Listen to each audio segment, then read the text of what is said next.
In the beginning there was nothing.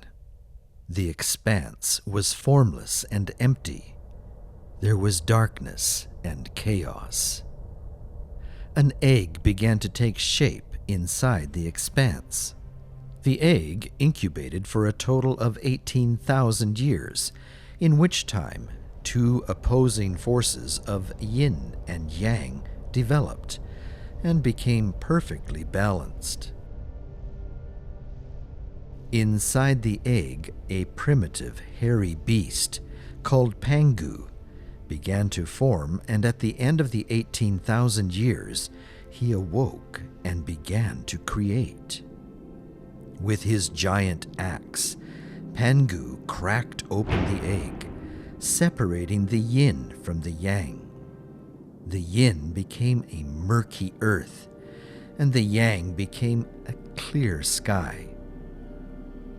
To keep the two forces separate, Pangu stood in the center and pushed up on the sky. Each day, the sky grew 3 meters higher, and the earth grew 3 meters thicker. Pangu also grew each day. This process of separation and growing went on for another 18,000 years. At the end of this era, Pangu died. The breath within him became the wind, mist, and clouds. His voice became the thunder. His left eye became the sun. His right eye, the moon. His head became the mountains. His blood, the rivers. His muscles became fertile land. His facial hair became the stars and Milky Way. His fur, the bushes and forest. His bones became valuable minerals. His bone marrow, precious jewels. His sweat became rain, and the fleas on his fur became animals, including people. This fascinating tale is one of the many creation myths of Chinese culture. If you have ever wondered which came first, the chicken or the egg, this creation story may hold an answer. In today's lesson, we are going to consider creation myths and what they can tell us about one of life's biggest questions. Where did we come from? What was it like in the beginning? Please join us.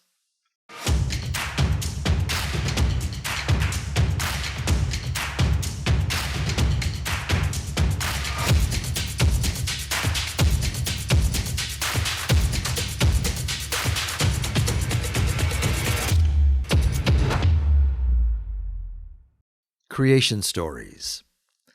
Every culture has them. The Hindu culture does not really speak of a beginning, but many repeating cycles. After each universe is destroyed, there is nothing but a vast ocean. For the most recent cycle, it is said, "In the beginning, darkness hides darkness. There is no sign of day or night. A large serpent floats on the surface of a vast ocean. Vishnu is asleep in its coils.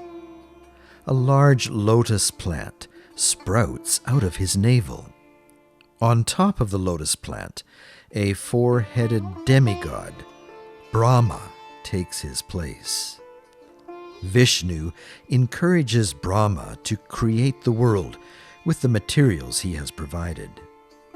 After much meditation, Brahma splits the lotus into 3 parts. One becomes the heavens, one becomes the sky, and the third the earth. He fills the earth with plants, trees, and animals. He eventually also creates man and other species. From the ancient Babylonian kingdom comes this wonderful creation myth. In the beginning, there was only water, swirling in chaos. One day, the waters separated into fresh water and salt water. The fresh water became the god Apsu, and the salt water became the goddess Tiamat. From the union of these two entities, there came the birth of younger gods. The younger gods loved to play. They were very loud and disturbed the sleep and work of Apsu. He plots to destroy them. Tiamat hears of the plot and warns her sons. One of them rises up and kills Apsu. Well, this was more than Tiamat desired, and in her anger she decides to go to war with them. She summons the forces of chaos and creates 11 horrible monsters to destroy her children. But before the battle begins, the group of young gods form a large warrior champion by the name of Marduk. In the battle that ensues, Marduk kills Tiamat with an arrow that splits her in two. From her eyes flow the waters of the Tigris and the Euphrates. From out of her corpse, Marduk creates the heavens and the earth. From the bones of Tiamat's monsters who were killed in the battle, Marduk creates the first man. He forms flesh around the bones and breathes life into them. To man, Marduk commands to serve the gods and appoints the responsibility of maintaining order on earth and keeping chaos at bay. Marduk emerges as the great god that rules the universe and rises up into the sky to become the sun. Of all of the origin narratives, probably the best known creation story is found in the first couple chapters of Genesis in the Bible. For those of you who may not be familiar with it, the creation story in Genesis also starts with the words, "in the beginning." I like that. You know, many critics of the Bible, many critics of Christianity ask the question, how can you put so much trust in the Bible when it gets it wrong from the very first page? I think that it is really nice that in these first three words, "in the beginning," the Bible got it right, long before science did. For many years, science believed and taught that the universe was static and infinitely old. The Bible claimed that there was a beginning. Who was right?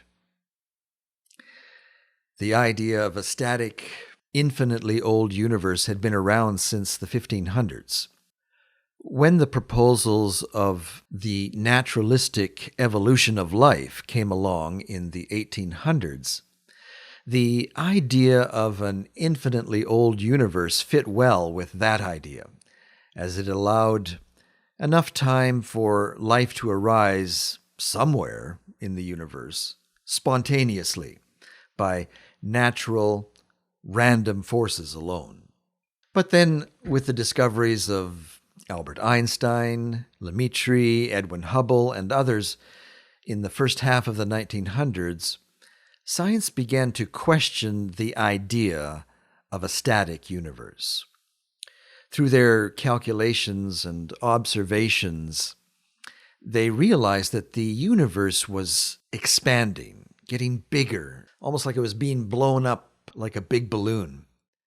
They began to propose that the universe at one time was much, much smaller, and that there was probably a point in time when it all began. Many scientists resisted the idea. They said, oh, no, that sounds too much like the Bible. English astronomer Fred Hoyle was especially opposed. On a BBC radio interview in 1949, Hoyle tried to discredit the new emerging idea of a universe that had a beginning by referring to it somewhat in derogatory terms as the Big Bang. To his surprise, and perhaps dismay, the name stuck and eventually was widely adopted by science. Today, with our bigger and better telescopes, the Hubble telescope, for example, that's out in space, the Big Bang Theory is considered to be the best scientific proposal for the origin of our universe. It turns out that the Bible did get it right from the very first page. The universe is not infinitely old and static. It had a beginning. It is dynamic. It is expanding. It is growing. Ironically, and I would add sadly, many Christians don't like the idea of the Big Bang Theory. I find this so unfortunate. I'm a strong believer that the Creator wants us to study His creation. He wants us to find Him, not only through the book of the Bible, but also other books, particularly the book of nature. There are so many things, I believe, that we can discover about the nature of our Creator through His vast created works. I believe that when studied with an open and unbiased mind, science reveals much about the Creator and His awesome power. Here, the Big Bang Theory that affirms that there was a beginning, just as the Bible said, is one of those huge intersecting points between the book of the Bible and the book of nature. Here is where there's harmony and agreement, and yet many Christians do their best to deny it. Here, science is affirming that the Bible did get it right, and yet so many Christians reject it simply because of the age that is assigned to the event by science as being 13.8 billion years ago. You see, many Christians believe that when the Bible says, "in the beginning," that this beginning happened only 6,000 to 10,000 years ago. And so they let go of one of the best touchstone points between God's two great books. It is my firm belief that Christians need not be afraid of 13.8 billion years. The Creator of this universe is the Creator of time itself. In His magnificent power, 13.8 billion years is nothing. He can stretch back time as far as He needs to for the universe to mature to the point it needs to have such things as heavy elements needed for rocky planets, and for all of the fine-tuning necessary to create carbon-based life. In future studies, we will explore this in much greater detail. For now, before we close, I would like for us to consider the charge that many critics of the Bible make. They ask, why do you Christians put so much faith and credibility in the creation story of the Bible? Can't you see that it is just like the many creation myths of other cultures? Why do you believe that the Hebrew creation myth has any more validity than the creation myths of, say, the Babylonians, or the Egyptians, the Hindus, the Chinese? Every culture has one. Some have many. What makes you think that this one, found in Genesis, is the one to put your faith in, the one to believe in? Have you ever been asked that question? Did you have a good answer? By the way, I want to say something about the term creation myth. In English, the term myth or mythology usually holds the connotation of being an untruth, a lie, a fabrication, an old wives' tale, a fable, with no basis in reality or fact. We even have a popular TV show here in North America called Mythbusters, where in every episode the hosts demonstrate that a commonly held belief is nothing but pure fabrication, pure fiction. But it is important to note that when anthropologists use the term creation myth, it is a technical term that's used in their discipline that simply refers to the origin stories of any culture, with no intention of determining validity or the absolute truthfulness of the story by using the term myth. Anthropologists are a very accommodating bunch, and as they study a culture, they do their best to reserve judgment or criticism of the culture. They would never mean to insult or ridicule.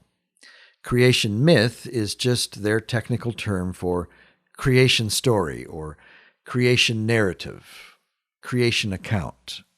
And they recognize that these creation stories make up the very foundation of a culture, that it is central to their belief system and is often held as sacred. And so it would never be their intention to be derogatory when they use the term creation myth.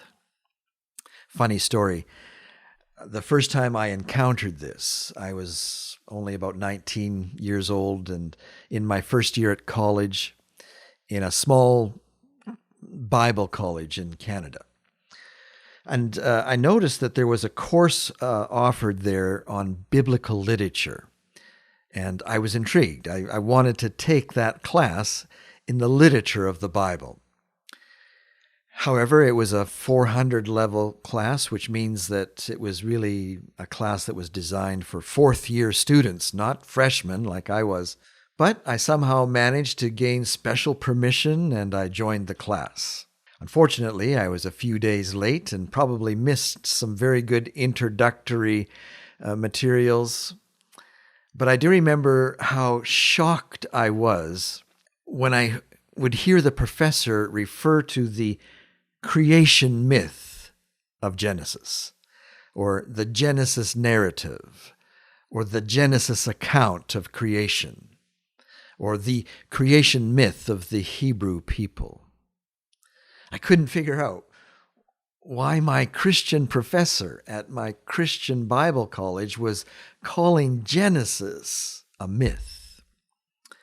And after a couple of classes, I dropped out. Only later did I realize what was going on. It was a technical term. Point is, if you ever hear a Bible teacher, a college professor, a pastor, or some anthropologist, or some YouTube lecturer talking about the creation myth of Genesis, it doesn't necessarily mean that he has given up his faith or belief in the validity of the divine inspiration of Genesis.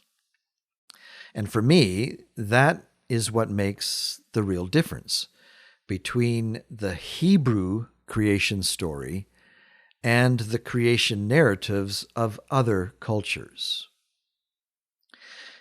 If a skeptic asks me why I hold the Genesis narrative higher than the myths of other cultures, it is because I believe that Genesis was inspired by the Creator himself. And that makes all the difference for me. My Hindu friends in India and Nepal may believe that their creation story is inspired, and that is what will make the difference for them as they think about their origin story. It is what you believe to be inspired by the Creator that makes all the difference. Some critics might ask, if the Bible is inspired, why do so many people have different interpretations of what the Bible says? Why was the Bible written in such a way that the one book could spawn so many Christian denominations? They might ask, if the Genesis story is inspired by the Creator, why does the account have so many of the same elements as the creation stories of other cultures? Why does the Genesis account have so many statements that defy logic, that defy our current understanding of the cosmos and our scientific discovery? These are all good questions, and we will take up all of them as we continue our study together. In our very next lesson, I want to start by considering the question of the nature of inspiration. When we say that the Bible was inspired, what does that mean? How does that work?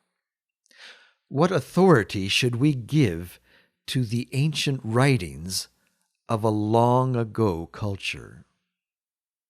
How should we interpret them? How should we apply the teachings of the Bible to our life today? How can we find harmony between the book of nature and the book of the Bible? How should we understand it if the Bible says one thing and science says another? For the answer to these questions, I hope that you will join us for more discussions here at Worldviews. In the meantime, I would really like to hear from you. What do you believe about the beginning? What is the creation story that you were told as a child? Do you still believe it today? Is it satisfying for you? What do you think of when you hear the words, "in the beginning"? Let us know in the comments below. So long for now.